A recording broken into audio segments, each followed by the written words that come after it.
ఔజు బిల్లాహి మినష్ షైత్వానిర్ రజీం. బిస్మిల్లాహిర్ రహ్మానిర్ రహీం.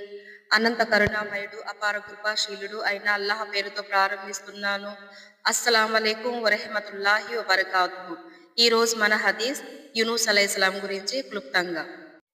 యూనుస్ అలైహిస్సలాం ఇస్లాం ధర్మంలో గొప్ప ప్రవక్తలలో ఒకరు.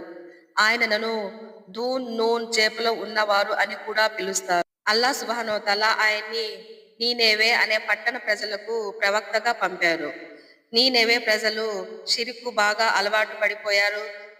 యూనుస్ అలైహిస్సలాం వారిని అల్లాహ్ ఒక్కడే, ఆయన్నే ఆరాధించండి, పాపాలు చెయ్యకండి అని చెప్పేవారు.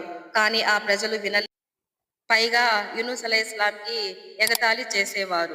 ప్రజలు వినకపోవడంతో యూనుస్ అలైహిస్సలాం బాధపడి అల్లాహ్ అనుమతి లేకుండా ఆ పట్టణాన్ని వదిలి వెళ్లిపోతారు. ఇదే ఆయన చేసిన చిన్న తప్పు. యూనుస్ అలైహిస్సలాం ఒక పడవలో ప్రయాణిస్తారు.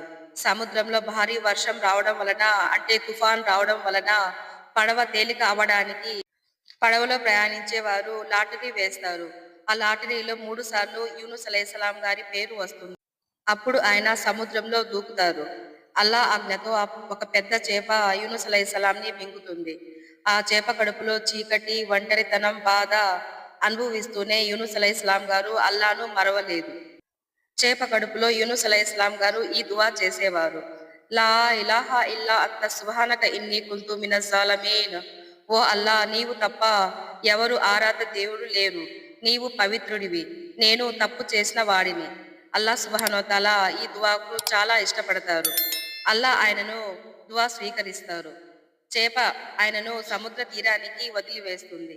యూనుస్ అలైహిస్సలాం చాలా బలహీనంగా అవుతారు.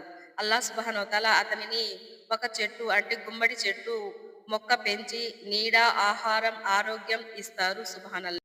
తర్వాత యూనుస్ అలైహిస్సలాం గారు తిరిగి నీనెవే ప్రాంతానికి వెళ్తారు. ఈసారి ప్రజలు పశ్చాత్తాపం చెందుతారు, అల్లాహ్ను నమ్ముతారు. అల్లాహ్ వారిపై శిక్షను తొలగిస్తారు. సుబ్హానల్లాహ్. యూనుస్ అలైహిస్సలాం గురించి ఖురాన్‌లో ఉంది. సూరా యూనుస్, సూరా అల్ అంబియా, సూరా అస్ సఫాత్. మనం ఈ చిన్న కథలో తెలుసుకోవాల్సిన నీతి ఏమిటంటే, అల్లాహ్ అనుమతి లేకుండా ప్రవక్త అయినా సరే తొందరపడకూడదు. కష్టాలలోనూ అల్లాహ్ను విడవకూడదు. పశ్చాత్తాపం చేస్తే అల్లాహ్ క్షమిస్తాడు. యూనుస్ అలైహిస్సలాం దువా కష్టాలలో ఉన్న వారికి గొప్ప ఆయుధం. సుబ్హానల్లాహ్. అల్లాహ్ సుబ్హానహు వ తఆలా నాకు మరియు మీకు హిదాయత్ ఇవ్వుగాక. ఆమీన్ యా రబ్బుల్ ఆలమీన్. అస్సలాము అలైకుం వరహ్మతుల్లాహి వబరకాతుహు.